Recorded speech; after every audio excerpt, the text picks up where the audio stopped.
In the fall of 2022, Netflix released a 10-episode drama about a man who murdered and dismembered 17 people. Within 1 week, it had more viewing hours than the debut of Squid Game. Within a month, a hashtag about him had racked up over 1 billion views. Somewhere in the middle of all that, people started posting thirst edits of the actor who played him. Then people started dressing up as him for Halloween. So here's the actual question worth asking. What happens in a human brain that turns a real serial killer, whose victims have real families who are still alive today, into a meme, a costume, and a crush? And separately, and just as interesting, what actually made Jeffrey Dahmer the way he was in the first place? Because those turn out to be two very different psychological puzzles, and both of them are genuinely worth understanding. Let's start with the internet part, since that's the part almost nobody actually breaks down properly. The show was called Dahmer Monster, the Jeffrey Dahmer story, produced by Ryan Murphy. It became one of the most watched original series in the platform's history, and almost immediately, it split into two completely different reactions happening at the same time. On one side, genuine criticism. Family members of Dahmer's victims said they were never contacted, never consulted, and had to watch their loved ones' murders reenacted for entertainment without their permission. Eric Perry, a cousin of victim Errol Lindsay, said publicly that his family was, in his words, being re-traumatized over and over again, and for what? On the other side, something almost impossible to fully explain rationally. An entire wave of TikTok content treating a real killer like a fictional heartthrob. People edited clips of the actor playing Dahmer set to romantic music. People searched out actual crime scene evidence as a form of internet challenge. People wore his likeness as a costume for fun. How do both of those reactions exist in the same online space, about the same real tragedy, at the same time? This is actually where real psychological research becomes useful, separate from the Dahmer case specifically. There's a documented phenomenon researchers call morbid curiosity, studied in detail by a behavioral scientist named Colton Scrivener. His research found that humans have a measurable, biologically rooted pull toward frightening or violent content, specifically because it lets us learn about danger from a position of safety. You get to study a predator without actually being anywhere near one.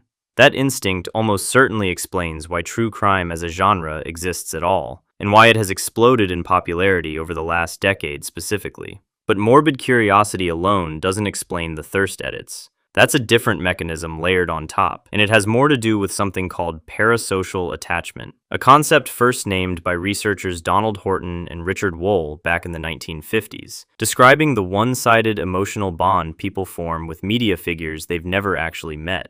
It's the same psychological process that makes people feel like they personally know a celebrity or a favorite YouTuber. When a real, disturbing figure gets filtered through an attractive actor, a compelling script, and a soundtrack, the brain can start responding to the fictionalized version instead of the real one. The horror gets aestheticized. And once that happens, some viewers stop processing what they're watching as a true account of real deaths and start processing it as a character, the same way they would with any other TV drama. There's a subtle but important detail buried in that mechanism. Parasocial attachment doesn't require the person on screen to actually deserve any admiration. It just requires enough screen time, enough close-up shots, enough moments of vulnerability written into the script, and the brain starts filling in the rest. Actors are often specifically cast, whether intentionally or not, because they're conventionally attractive, which only accelerates how quickly that attachment forms.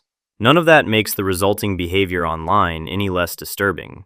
If anything, understanding the mechanism makes it clearer how a fictional retelling can override someone's awareness that they're watching a dramatization of real, documented murders. That distinction matters enormously, because it's exactly what the victims' families were pointing at. Rita Isbell, whose brother Errol Lindsay was murdered by Dahmer, gave a raw, devastating victim impact statement at his original trial in 1992. Decades later, that statement was recreated almost word for word in the Netflix series. She said watching it felt like reliving the whole thing over again, except this time, strangers online were treating the man who did it to her family like a sex symbol. So that's one half of the puzzle solved, at least partially. Our brains are wired to be pulled toward danger from a safe distance, and modern media is extremely good at aestheticizing that danger until some viewers forget it was ever real in the first place. Now let's get into the other half. What actually made Dahmer the way he was? This is where things get more complicated than most true crime content ever really explains. During his 1992 trial, several forensic psychiatrists evaluated him directly, and their conclusions didn't fully agree with each other, which is itself an important detail people often skip. One of the most prominent expert witnesses was Dr. Park Dietz, a well-known forensic psychiatrist who has evaluated multiple high-profile offenders throughout his career. Dietz testified that Dahmer showed clear evidence of paraphilic disorders, including necrophilia, but concluded that he was legally sane at the time of the murders, meaning he understood what he was doing was wrong and chose to do it anyway. That distinction between having a severe psychological disorder and being legally insane is one most people genuinely misunderstand. They are not the same category at all. The defense brought in different experts who argued Dahmer showed signs of a more severe underlying condition. The jury ultimately agreed with the prosecution side. He was found legally sane and sentenced accordingly. But there's a broader psychological picture beyond the courtroom that's genuinely worth understanding, separate from the sanity question.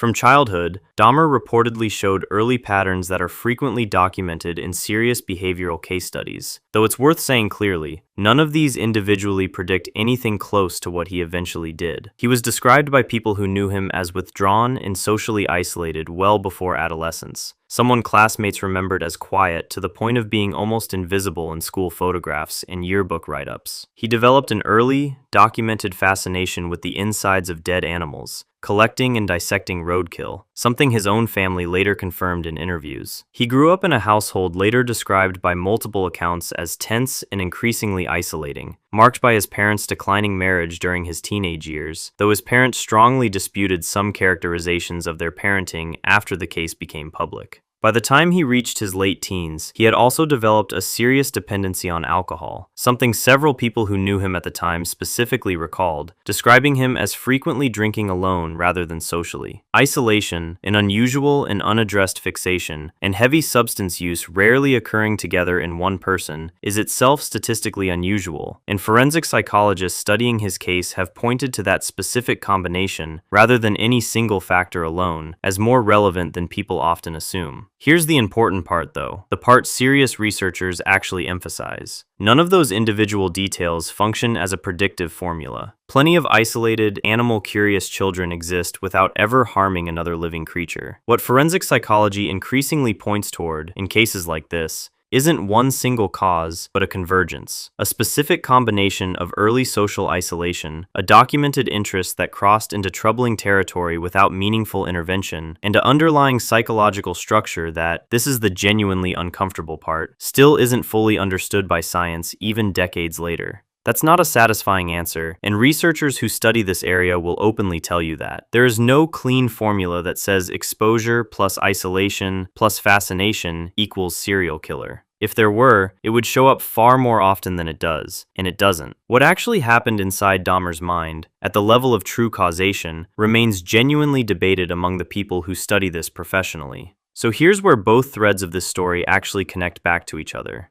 The same unresolved mystery, what really turns someone into that, is part of exactly why true crime pulls people in so hard in the first place. Scribner's research on morbid curiosity found that people aren't just drawn to danger, they're specifically drawn to unresolved danger, cases where the underlying explanation still feels incomplete. A case that's fully, cleanly explained stops being interesting almost immediately. A case that still has open questions keeps pulling people back, searching for the piece that finally makes sense of it. Dahmer's case has both ingredients in dangerous abundance. Genuinely disturbing, genuinely unresolved at the psychological level, and now, thanks to a hit television series, genuinely aestheticized into something consumable, and even, for a strange corner of the internet, attractive. Which brings this back to that opening question. What actually happens in a brain that turns a real killer into a meme? Probably some combination of a very old, very useful evolutionary instinct to study danger from a safe distance, colliding directly with a very modern media machine that's extremely good at making danger look glamorous instead of horrifying. Understanding that mechanism doesn't excuse what happened afterward online. If anything, it makes it clearer why people like Rita Isbell and Eric Perry